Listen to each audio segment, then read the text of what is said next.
Good morning, students. Hope you are okay.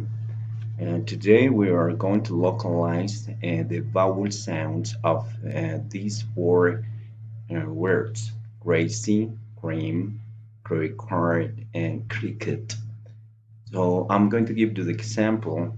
Then you pause the video and please continue working on the other three words.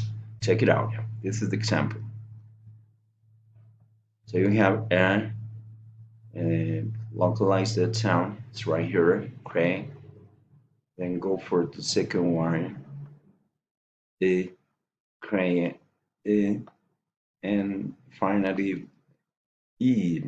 There is the pronunciation then, or the approximate pronunciation will be crazy. So do the same for the other words, please. And hope to see you soon. Have a wonderful day.